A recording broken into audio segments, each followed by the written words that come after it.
ورحمۃ اللہ وبرکاتہ۔ ان الحمد للہ نحمده ونستعینه ونستغفره ونؤمن به ونتوکل علیہ ونعوذ باللہ من شرور انفسنا ومن سیئات اعمالنا من يهده الله فلا مضل له ومن يضلل فلا هادي له ونشهد أن لا إله إلا الله وحده لا شريك له ونشهد أن محمدًا عبده ورسوله أما بعد فإن خير الحديث كتاب الله وخير الهدي هدي محمد صلى الله عليه وسلم وشر الأمور محدثاتها وكل محدثة بدعة وكل بدعة ضلالة وكل ضلالة في النار فأعوذ بالله من الشيطان الرجيم بسم الله الرحمن الرحيم فبما رحمة من الله لنت لهم ولو كنت فظا غليظ القلب لانفضوا من حولك فاعف عنهم واستغفر لهم وشاورهم في الأمر۔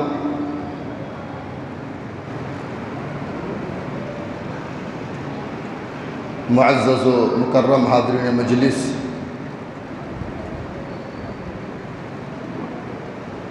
میں نے آپ حضرات کے سامنے قرآن مجید سورہ آل عمران کی آیت کریمہ تلاوت کی ہے۔ اس آیت کریمہ میں اللہ رب العالمین نے نبی کریم جناب محمد الرسول اللہ صلی اللہ علیہ وسلم کی ذات اقدس پر اپنے کیے گئے ایک احسان کا تذکرہ کیا۔ اللہ رب العالمین نے فرمایا کہ فَبِمَا رَحْمَةٍ مِّنَ اللَّهِ لِنْتَ لَهُمْ، اے نبی یہ آپ کے اوپر اللہ رب العالمین کی رحمت ہے۔ اللہ رب العالمین کی رحمت کے باعث آپ لوگوں کے لیے نرم ہیں۔ آپ کے اندر جو نرمی اور ملائمیت ہے یہ اللہ رب العالمین کا خصوصی فضل ہے آپ کے اوپر، یہ اللہ رب العالمین کا خصوصی کرم ہے آپ کے اوپر۔ لو كنت فظا غلیظ القلب، اگر آپ بد زبان ہوتے، سخت دل ہوتے، لانفضوا من حولک، تو صحابہ اکرام کا جو گروپ، صحابہ اکرام کی جو جماعت آپ کے ارد گرد ہے، جو صحابہ جانثار ہیں، آپ کی اطاعت و فرما برداری کرنے والے ہیں، اگر آپ بد زبان اور سخت دل ہوتے تو یہ آپ سے چھٹ جاتے، آپ سے الگ ہو جاتے، آپ سے قریب نہیں ہوتے، آپ سے جڑتے نہیں۔ اللہ تعالیٰ نے آپ کے اندر جو نرمی اور ملائمیت رکھی ہے، آپ کے نرمی اور ملائمیت کی وجہ سے، آپ کے حسن اخلاق اور حسن کردار کی وجہ سے لوگ آپ سے جڑے ہوئے ہیں۔ تو اللہ رب العالمین نے نبی کو یہ تعلیم دی کہ جب لوگ آپ سے جڑے ہوئے ہیں تو فاعف عنہم، اگر ان سے کبھی چوک ہو جائے، ان سے اگر کبھی غلطی ہو جائے تو آپ انہیں درگزر کر دیں۔ واستغفر لہم، اور آپ اللہ تعالیٰ سے ان کے لیے مغفرت طلب کریں، اللہ رب العالمین سے ان کے لیے معافی طلب کریں، اللہ رب العالمین سے ان کے لیے استغفار کریں۔ وشاورہم فی الامر، اور معاملات کے اندر آپ ان سے مشورہ کریں، ساتھیوں سے مشورہ کریں، صحابہ کرام سے مشورہ کریں۔ فَإِذَا عَزَمْتَ فَتَوَكَّلْ عَلَى اللَّهِ، اور اگر مشورہ کرنے کے بعد جو کام کرنے کا پختہ ارادہ ہو تو آپ اس کام کو کر گزریے، لیکن ہاں آپ کا اعتماد اور بھروسہ اللہ رب العالمین پر ہونا چاہیے۔ ان اللہ یحب المتوکلین، بے شک اللہ تعالیٰ ان لوگوں کو پسند کرتا ہے جو اللہ رب العالمین کی ذات پر توکل کرنے والے ہیں۔ اللہ تعالیٰ اپنی ذات پر بھروسہ کرنے والوں کو پسند کرتا ہے۔ تو اس آیت کریمہ میں اللہ رب العالمین نے نبی کریم جناب محمد الرسول اللہ صلی اللہ علیہ وسلم پر اللہ تعالیٰ نے جو احسان کیا کہ اللہ تعالیٰ نے آپ کے اندر نرمی رکھ دی، آپ کے اندر ملائمیت رکھ دی، اللہ رب العالمین نے آپ کے اخلاق اور کردار کو سدھار دیا، آپ کے اخلاق اور کردار میں اللہ رب العالمین نے، آپ کے اخلاق میں اللہ تعالیٰ نے پھولوں جیسی مہک پیدا کی، اور آپ کے کردار میں اللہ رب العالمین نے آسمان جیسی بلندی پیدا کی، جس کی وجہ سے صحابہ کرام آپ سے جڑ گئے اور لوگ اللہ رب العالمین پر لوگ ایمان لے آئے۔ نبی کریم جناب محمد الرسول اللہ صلی اللہ علیہ وسلم کی سیرت طیبہ، آپ کی حیات طیبہ، اگر آپ دنیا جو ہے عالمی تاریخ کا اگر مطالعہ کریں تو آپ کو معلوم ہوگا کہ دنیا میں سب سے زیادہ پڑھی جانے والی سیرت اگر کسی کی ہے، اگر دنیا میں سب سے زیادہ کسی کی حیات پڑھی جاتی ہے تو نبی کریم جناب محمد الرسول اللہ صلی اللہ علیہ وسلم کی حیات طیبہ ہے۔ دنیا میں آپ کو بہت سارے لیڈر ملیں گے، بہت سارے رہنما ملیں گے، بہت سارے رہبر ملیں گے، کسی لیڈر، کسی رہنما، کسی رہبر کی حیات، ان کی زندگی، ان کی بایوگرافی، ان کی لائف اسٹائل اتنی نہیں پڑھی جاتی جتنی کہ نبی کریم جناب محمد الرسول اللہ صلی اللہ علیہ وسلم کی سیرت کو پڑھا جاتا ہے۔ اور دنیا میں جتنی بھی زبانیں پائی جاتی ہیں، تمام زبانوں میں آپ کو سیرت کی کتابیں مل جائیں گی، اور نبی کریم جناب محمد الرسول اللہ صلی اللہ علیہ وسلم کی سیرت کا کوئی بھی گوشہ محدثین کرام نے، مورخین نے، سیرت نگاروں نے نبی کریم جناب محمد الرسول اللہ صلی اللہ علیہ وسلم کی زندگی کا کوئی بھی گوشہ، نبی کی سیرت کا کوئی بھی پہلو اندھیرے میں نہیں رکھا، بلکہ محدثین نے، مورخین نے، سیرت نگاروں نے نبی کریم صلی اللہ علیہ وسلم کے تمام، آپ صلی اللہ علیہ وسلم کی سیرت اور آپ کی حیات طیبہ کے تمام گوشوں پر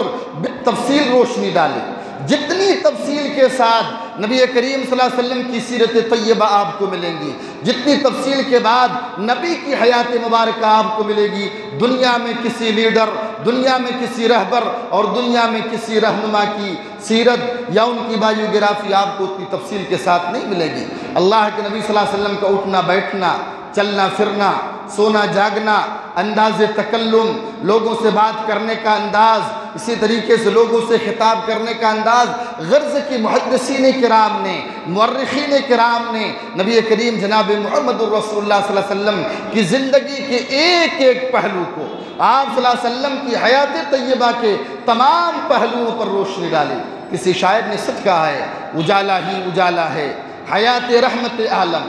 اجالا ہی اجالا ہے حیات رحمت عالم، درخشاں ہی درخشاں ہے کوئی پہلو سیرت کا، یعنی نبی کی سیرت کا کوئی بھی پہلو، نبی کی حیات طیبہ کا کوئی بھی پہلو آپ کو اندھیرے میں نہیں ملے گا، بلکہ محدثین کرام نے، مورخین کرام نے نبی کی سیرت کے ہر پہلو کو جو ہے لوگوں کے سامنے رکھ دیا۔ اسی طریقے سے نبی کریم جناب محمد الرسول اللہ صلی اللہ علیہ وسلم کی سیرت کا ایک اعجاز یہ بھی ہے کہ دنیا میں ہر شخص کا کوئی نہ کوئی مخالف ہوتا ہے، ہر شخص کا کوئی نہ کوئی دشمن ہوتا ہے۔ نبی کریم جناب محمد الرسول اللہ صلی اللہ علیہ وسلم کی اس دنیا میں سب سے زیادہ مخالفین تھے، سب سے زیادہ دشمن تھے نبی کریم جناب محمد الرسول اللہ صلی اللہ علیہ وسلم کے، لیکن آپ کی سیرت کا یہ اعجاز ہے، نبی کی حیات طیبہ کی یہ خصوصیت ہے کہ مخالفین سے، دشمنوں سے نبی کریم صلی اللہ علیہ وسلم کو جو خراج تحسین ملا، نبی کریم صلی اللہ علیہ وسلم کو جو خراج عقیدت ملا، آپ کو دنیا میں کسی لیڈر، کوئی بھی رہنما، کوئی بھی رہبر آپ کو ایسا نہیں ملے گا کہ جن کا دشمن اس کی تعریف کرتا ہوا نظر آتا ہو، اس کا مخالف اس کی تعریف کرتا ہوا نظر آتا ہو۔ یہ تو نبی کی سیرت کا اعجاز ہے، یہ تو نبی کی حیات طیبہ کی خصوصیت ہے کہ آپ کا دشمن رہتے ہوئے آپ کے اخلاق پر فریبتا تھا، آپ کا دشمن رہتے ہوئے آپ کے کردار پر فریبتا تھا۔ آپ تاریخ کا مطالعہ کریں، تاریخ ہمیں بتاتی ہے کہ اللہ کے نبی جناب محمد الرسول اللہ صلی اللہ علیہ وسلم کو مخالفین کی طرف سے سب سے زیادہ خراج تحسین ملا ہے۔ اللہ کے نبی صلی اللہ علیہ وسلم کے زمانے میں جو دشمن تھے وہ بھی آپ کی تعریف کرتے نہ تھکتے تھے، وہ بھی آپ کے اخلاق اور کردار کے قائل تھے۔ بلکہ موجودہ دور میں دیکھیے بہت سارے غیر مسلمین آپ کو ایسے ملیں گے، بلکہ ہمارے ملک ہندوستان کے اندر ایک غیر مسلم شعراء کی ایک لمبی فہرست آپ کو مل جائے گی، غیر مسلم شعراء جنہوں نے نبی کریم صلی اللہ علیہ وسلم کی شان میں نعتیں لکھی ہیں، نبی کریم صلی اللہ علیہ وسلم کی شان میں اشعار کہے ہیں۔ بہت سارے شعراء ہیں، جگن ناتھ آزاد،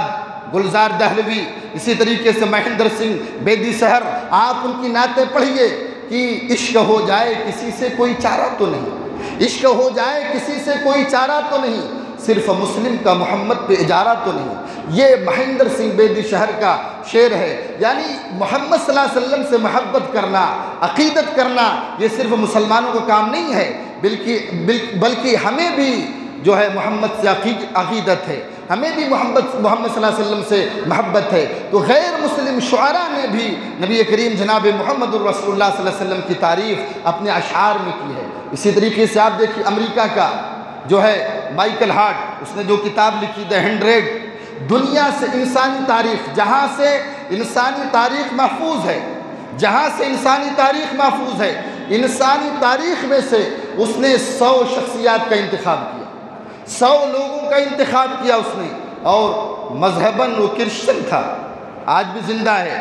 عیسائی ہے، کرسچن ہے، لیکن اس نے اپنی کتاب میں سب سے پہلے نبی کریم جناب محمد الرسول اللہ صلی اللہ علیہ وسلم کو جگہ دی۔ اور جس مذہب کو ماننے والا، وہ عیسائی مذہب کا ماننے والا ہے، حضرت عیسیٰ علیہ السلام کو اس نے تیسرے نمبر پر رکھا، پہلے نمبر پر ہمارے نبی جناب محمد الرسول اللہ صلی اللہ علیہ وسلم کو رکھا، اور دوسرے نمبر پر اس نے نیوٹن کو رکھا، جس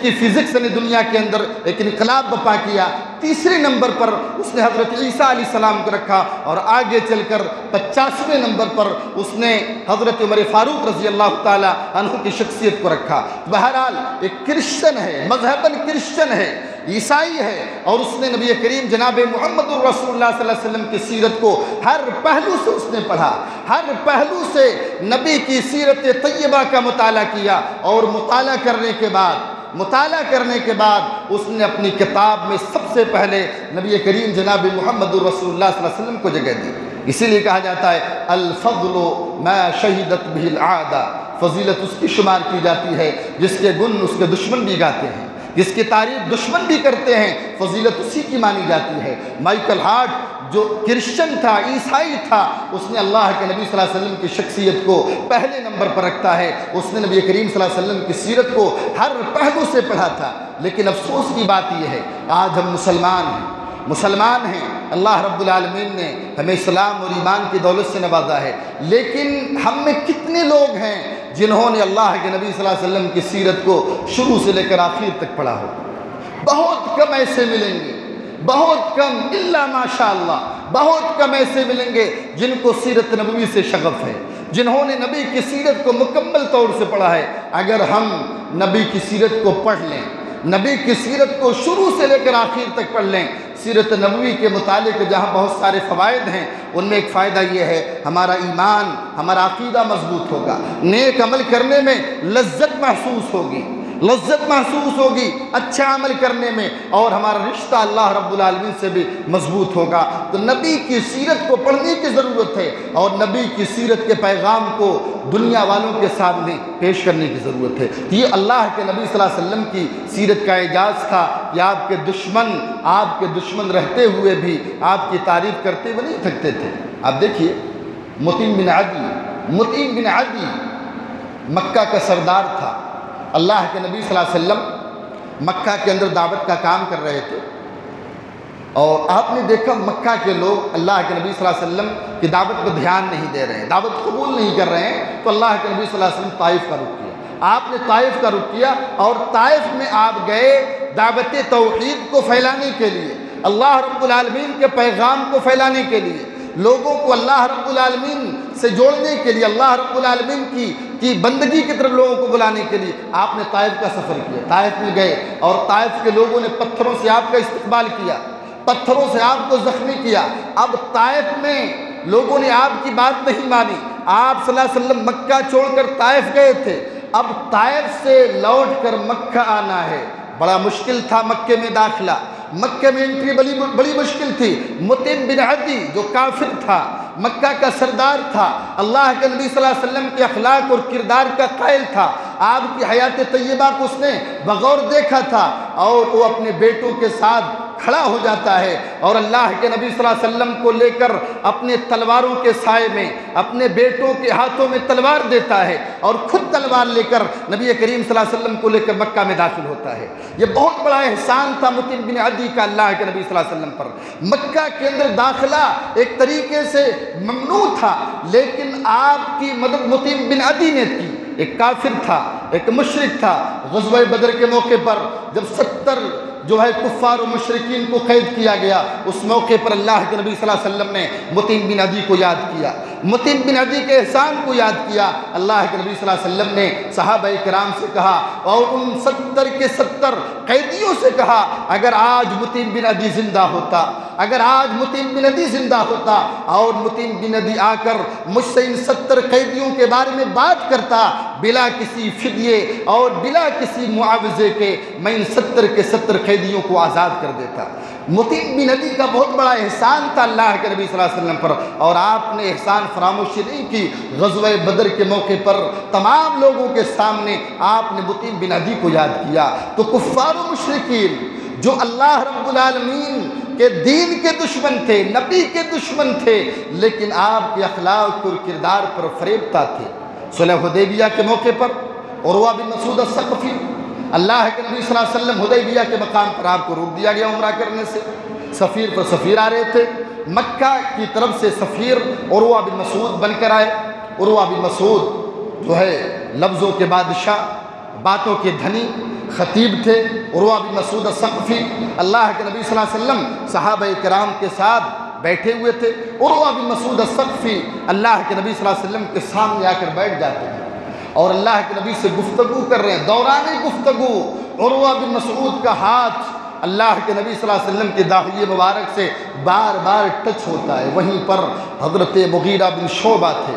مغیرہ بن شعبہ رضی اللہ تعالیٰ عنہ جذبات میں آ گئے۔ انہوں نے عروہ بن مسعود سے کہا اخر یدک عن لحیۃ رسول اللہ، کہ تم اپنا ہاتھ نبی کی داڑھی سے دور رکھو، تم اپنا ہاتھ نبی کی داڑھی سے دور رکھو۔ اور عروہ نے دیکھا کہ اللہ کے نبی صلی اللہ علیہ وسلم کے ساتھی، محمد کے صحابہ محمد کی کس قدر تعظیم کرتے ہیں، کتنی عزت کرتے ہیں، کتنا ادب و احترام کرتے ہیں۔ عروہ بن مسعود وہاں سے اٹھتا ہے، اپنی قوم کے پاس جاتا ہے اور کہتا ہے میں قیصر و کسریٰ کے دربار میں جا چکا ہوں، میں نے کسی بادشاہ کو، اس کی رعایا کو، اس کی اتنی عزت اور اس کا اتنا ادب و احترام کرتے ہوئے میں نے نہیں دیکھا۔ میں نے جتنا محمد کے ساتھیوں کو محمد کا ادب و احترام کرتے ہوئے دیکھا۔ میری مانو، اگر تم ان سے الجھو گے تو بچو گے نہیں، ان سے الجھو گے تو بچو گے نہیں۔ عروہ بن مسعود الثقفی بھی اللہ کے نبی جناب محمد الرسول اللہ صلی اللہ علیہ وسلم اور صحابہ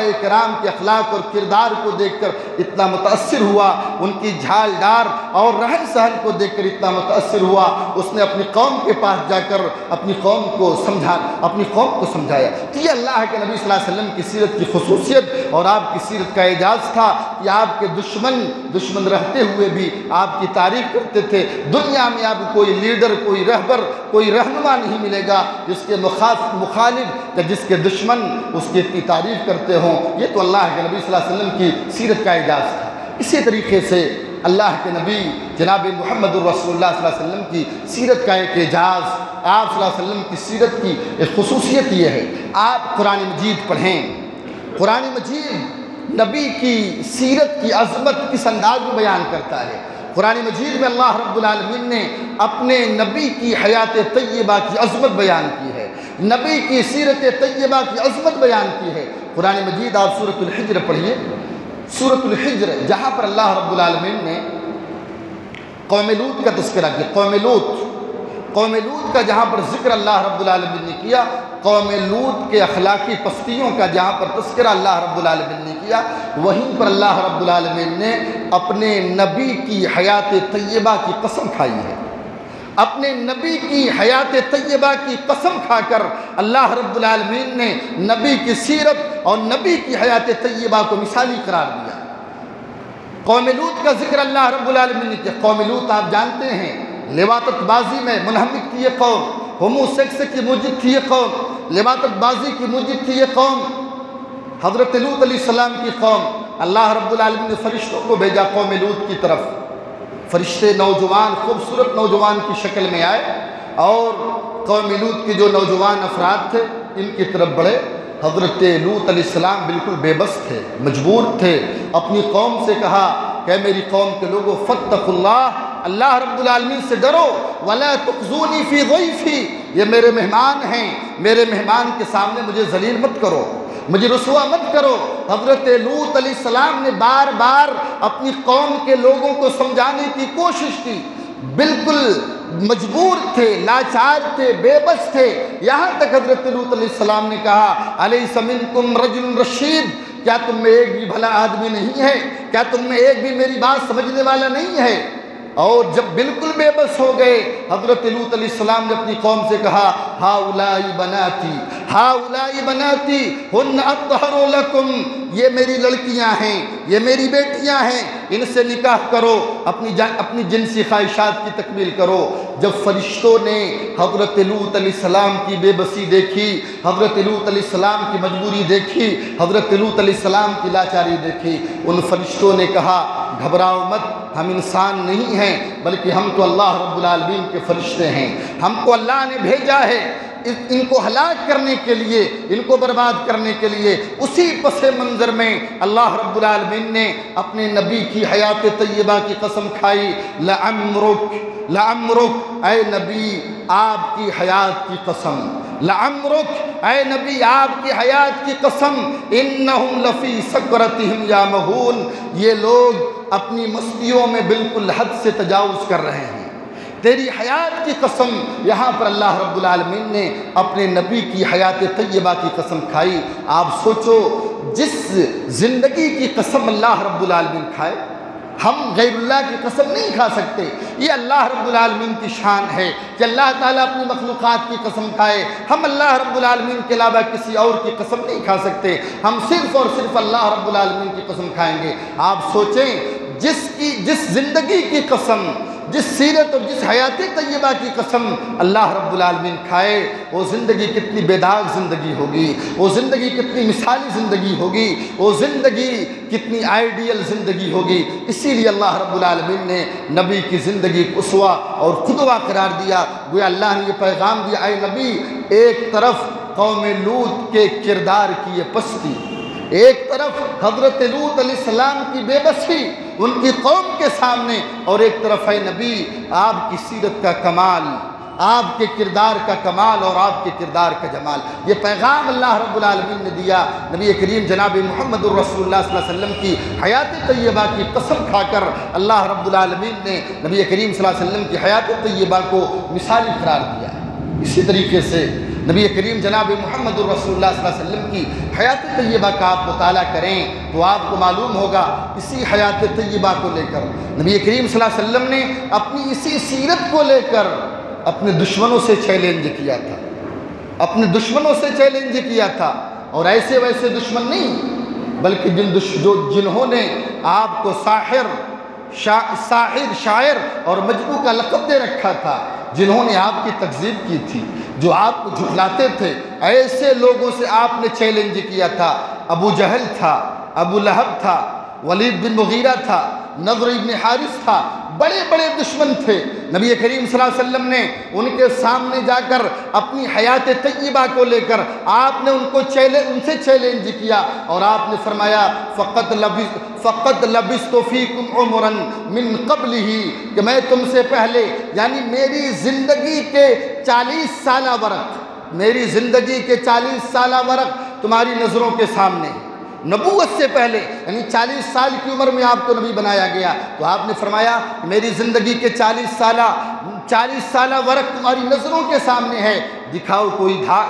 داغ، دکھاؤ کوئی دھبا، دکھاؤ کوئی کمزوری، دکھاؤ کوئی نقص، دکھاؤ کوئی عیب۔ نبی کریم صلی اللہ علیہ وسلم کی زندگی بے داغ زندگی تھی، نبی کی زندگی بے عیب زندگی تھی۔ اسی لیے اللہ کے نبی صلی اللہ علیہ وسلم نے اپنی حیات طیبہ کو لے کر اپنے دشمنوں سے چیلنج کیا، اور جب آپ نے چیلنج کیا تمام کے تمام دشمن خاموش رہے، تمام کے تمام دشمن خاموش رہے، کسی کو جواب دینے کی ہمت نہیں ہوئی، کیونکہ آپ کی زندگی کو اللہ رب العالمین نے نبی کی زندگی کو بے داغ اور مثالی زندگی بنایا۔ یہ تو نبوت سے پہلے کی زندگی، اور نبوت کے بعد کی زندگی میں، نبی بننے کے بعد آپ کی زندگی میں بہت سارا جو ہے نبی کریم صلی اللہ علیہ وسلم، نبی بننے کے بعد آپ صلی اللہ علیہ وسلم کی زندگی میں اور نکھار آیا، آپ صلی اللہ علیہ وسلم کی زندگی اور نکھری۔ اسی طریقے سے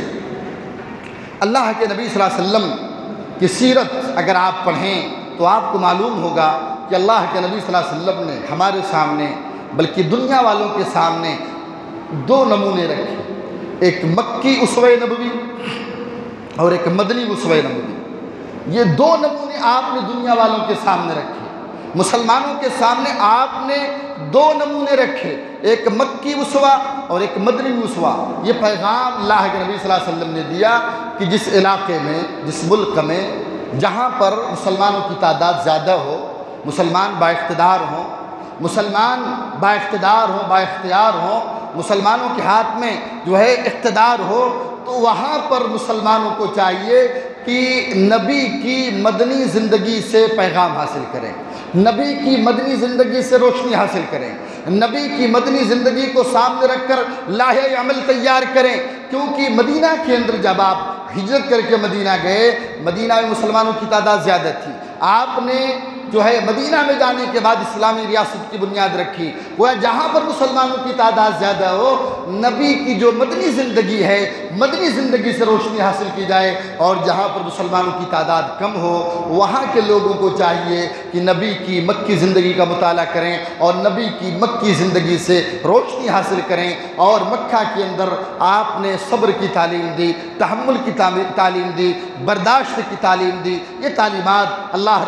رب العالمین نے نبی کو دی۔ یعنی جہاں پر مسلمانوں کی تعداد کم ہے، مسلمانوں کو چاہیے صبر و تحمل سے کام لیں، برداشت کریں، اللہ رب العالمین سے دعائیں کریں، اللہ رب العالمین سے اپنے رشتے کو مضبوط کریں، نیک عمل کریں، ہر اچھا عمل کریں جو اللہ رب العالمین سے قریب کرنے والا ہو۔ یہ دو نمونے نبی کریم صلی اللہ علیہ وسلم نے ہمارے سامنے پیش کیے ہیں، تاکہ ان نمونوں کے ذریعے سے، ان نمونوں سے ہم روشنی حاصل کر کے ہم اپنی زندگی کو کامیاب بنائیں۔ اسی طریقے سے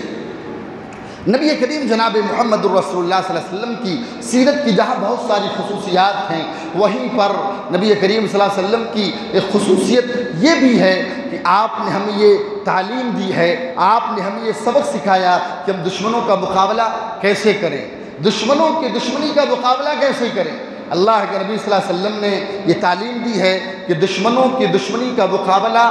جذباتیت سے نہیں، جذباتیت سے نہیں، بلکہ بصیرت کے ساتھ، حکمت اور دانائی کے ساتھ، حکمت اور دانائی کے ساتھ دشمنوں کی دشمنی کا مقابلہ کرنے کا حکم اللہ کے نبی صلی اللہ علیہ وسلم نے دیا ہے۔ آپ صلح حدیبیہ کی تاریخ پڑھیں تو آپ کو معلوم ہوگا، حدیبیہ کا واقعہ بڑا مشہور واقعہ ہے۔ حدیبیہ کے موقع پر گویا اللہ کے نبی صلی اللہ علیہ وسلم، اگر آپ دیکھیں گے ایک طریقے سے، گویا نبی کریم صلی اللہ علیہ وسلم نے دشمنوں کے سامنے اپنے آپ کو بالکل جھکا دیا، بالکل جھکا دیا۔ اللہ کے نبی صلی اللہ علیہ وسلم اور سہل ابن عمرو کے سامنے جو عہد نامہ لکھا جا رہا تھا، جو معاہدہ لکھا جا رہا تھا، حضرت علی بن ابی طالب رضی اللہ تعالیٰ لکھ رہے تھے۔ حضرت علی بن ابی طالب رضی اللہ تعالیٰ نے محمد الرسول اللہ لکھا، تو سہیل نے کہا کہ رسول اللہ کو مٹا دو۔ حضرت علی نے کہا کہ میرے ہاتھ کے اندر اتنی طاقت نہیں کہ اپنے ہاتھوں سے مٹھاؤں۔ اللہ کے نبی صلی اللہ علیہ وسلم نے کہا بتاؤ کہاں لکھا، میں مٹا دیتا ہوں۔ دیکھیے اللہ کے نبی صلی اللہ علیہ وسلم جو ہے بالکل آپ بالکل جھک کر، آپ بالکل جذبات میں نہیں تھے، بالکل ہوش میں تھے، اور آپ نے یہ پیغام دیا کہ ہمیشہ جوش پر ہوش کی حکومت ہونی چاہیے، جوش پر ہوش کی حکمرانی ہونی چاہیے، تب جا کر ہم کامیاب ہوں گے۔ اگر ہم ہوش کھو بیٹھیں، جوش میں آ جائیں، جذبے میں آ جائیں، تو فائدے کے بجائے ہمیں نقصان اٹھانا پڑے گا۔ اور ہم دیکھتے ہیں کہ جب بھی ہم نے جذبات سے کام لیا، جب بھی ہم نے جوش سے قدم اٹھایا، فائدے کے بجائے ہمیں نقصان اٹھانا پڑا۔ یہاں پر اللہ کے نبی صلی اللہ علیہ وسلم نے جوش سے کام لیا، آپ نے رسول اللہ مٹا دیا، اور اس کے بعد ایک اور معاہدہ لکھا گیا کہ اگر ہمارا آدمی تمہارے پاس جائے تمہیں واپس کرنا پڑے گا، اور اگر تمہارا آدمی ہمارے پاس آئے تو ہم واپس نہیں کریں گے۔ کتنی ظالمانہ شرطیں تھیں، کتنی ظالمانہ شرطیں تھیں۔ اللہ کے نبی صلی اللہ علیہ وسلم نے تمام شرطوں کو قبول کر لیا، اور جب اللہ کے نبی صلی اللہ علیہ وسلم حدیبیہ سے لوٹ رہے تھے، اس موقع پر اللہ رب العالمین نے سورۃ الفتح نازل فرما کر فتح کی بشارت دی، خوشخبری سنائی۔ تب جا کر تمام مسلمان جو بے چین تھے، مضطرب تھے، تمام مسلمان پرسکون ہوئے، جذبات میں آ گئے تھے۔ لیکن اللہ کے نبی صلی اللہ علیہ وسلم کے آگے کوئی بول نہیں سکتا تھا۔ اللہ کے نبی صلی اللہ علیہ وسلم سمجھتے تھے آپ سے بڑا کوئی دور اندیش نہیں، آپ جو ہے دور اندیش تھے، آپ کی بصیرت بھری نگاہ جو دیکھ رہی تھی وہ عام مسلمان نہیں دیکھ رہے تھے۔ اسی کو مد نظر رکھتے ہوئے آپ نے تمام شرطیں قبول کی، اور ایک وقت آیا سن 6 ہجری میں یہ صلح حدیبیہ پیش آیا، اور 2 سال کے بعد مسلمان فاتحانہ طور پر مکہ میں داخل ہو گئے۔ یہاں پر اللہ کے نبی صلی اللہ علیہ وسلم جوش نہیں دکھایا، جذباتیت سے آپ نے کام نہیں لیا، بلکہ آپ صلی اللہ علیہ وسلم نے ہوش سے کام لیا، اور آپ نے دور اندیشی اور حکمت و دانائی کے ساتھ دشمن کی چالوں کو ناکام کر دیا۔ اور اسی طریقے سے آپ دیکھیے اللہ کے نبی صلی اللہ علیہ وسلم نے جو آپ 11 آپ نے جو شادیاں کی، اس کے جہاں بہت سارے ان شادیوں کی جہاں بہت ساری حکمتیں ہیں، ان میں سے ایک حکمت یہ بھی تھی، ان شادیوں کے ذریعے سے دشمنوں کی دشمنی کو کمزور کرنا مقصود تھا۔ اللہ کے نبی صلی اللہ علیہ وسلم کی ازواج مطہرات کی اگر آپ سیرت پڑھیں گے تو آپ کو معلوم ہوگا، آپ کی 3 زوجہ، آپ کی 3 بیویاں جو تھیں وہ دشمنوں کے بڑے بڑے سردار کی بیٹی، ام حبیبہ مکہ کے سردار ابو سفیان کی بیٹی تھی، حضرت صفیہ یہودی سردار حوی بن اخطب کی بیٹی تھی، اسی طریقے سے غالباً ام حبیبہ حضرت صفیہ، اور جو بنو مستلق کے سردار کی بیٹی تھی، ذہن میں نام نہیں ہے، حضرت جویریہ، غالباً حضرت جویریہ بنو مستلق کے سردار کی بیٹی تھی، کیونکہ اہل عرب اپنے داماد کی بڑی عزت کیا کرتے تھے، داماد کے آگے نہیں جاتے تھے، تو اللہ کے نبی صلی اللہ علیہ وسلم یہ راستہ اپنایا کہ اپنے دشمنوں کے بڑے بڑے سردار کی بیٹیوں کو آپ نے اپنے نکاح میں لے لیا، اور آپ نے یہ کہا کہ اب دشمنی کر کے دکھاؤ۔ ابو سفیان